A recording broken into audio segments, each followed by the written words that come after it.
कौन है बाबा खाटू श्याम? आइए जानते हैं। खाटू श्याम असल में भीम के पोते और घटोस के बेटे बर्बरीक हैं।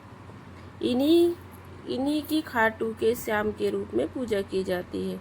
बर्बरीक में बचपन से ही वीर और महान योद्धा के रूप में जाने जाते थे।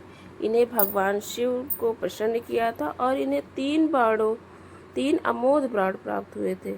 इसी कारण इन्हें 3धारी भी कहा जाता था। बर्बरीक खाटू श्याम कैसे बने? आइए जानते हैं। महाभारत के युद्ध के दौरान बर्बरीक ने अपनी माता अहिल्यावती के समकक्ष जाकर उनसे पूछा, युद्ध में जाने की इच्छा जताई। तो जब माँ ने अनुमति दे दी तो उन्होंने माँ से पूछा, मैं किसका साथ दूं? तो माँ ने इस पर विचार किया। माँ ने कहा, कौरवों की तो साथ विशाल सेना है। स्वयं भीम, भीष्म पितामह, गुरु द्रोण, कृपाचार्य, अंगराज, कर्ण जैसे महारथी हैं। इनके सामने पांडव अवश्य ही हार जाएंगे। इसलिए उन्होंने बर्बरीक से कहा, जो हार रहा होगा तुम उसी का सहारा बनना। बर्बरीक ने माता को वचन दिया, वह ऐसा ही करेगा। वह युद्ध की ओर निकल पड़ा। भगवान श्री कृष्ण युद्ध का अंत जानते थे, इसलिए उन्होंने सोचा कि अगर कौरवों को हारता देख बर्बरीक कौरवों का साथ देने लगा तो पांडवों का हारना निश्चित है। तभी श्री कृष्ण ने ब्राह्मण का वेश धारण करके बर्बरीक से उनका शीश दान में मांगा। बर्बरीक सोच पड़ा कि कोई ब्राह्मण मेरा शीश क्यों मांगेगा। यह सोचकर उन्होंने ब्राह्मण से उनके असली रूप में दर्शन करने की इच्छा व्यक्त की।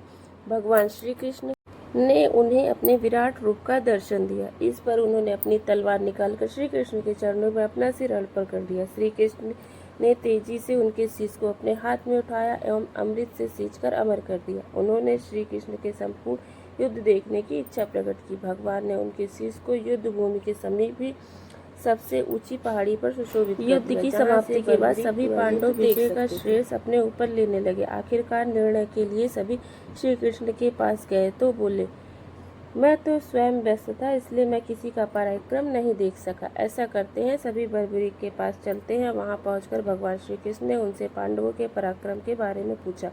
बर्बरीक ने शीश से उत्तर दिया, भगवान, युद्ध में आपका सुदर्शन चक्र नाच रहा था और जगदम्बा लहू का पान कर रही थी।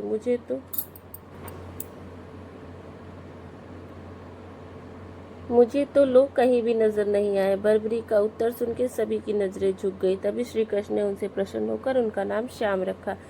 अपनी इन्हीं कलाओं एवं शक्तियां प्रदान करते हुए भगवान श्री कृष्ण ने कहा, बर्बरीक, धरती पर तुम सबसे बड़ा दानी न हुआ है और न कोई होगा। माँ का दिया वचन के अनुसार तुम हारने वाले का सहारा बनोगे।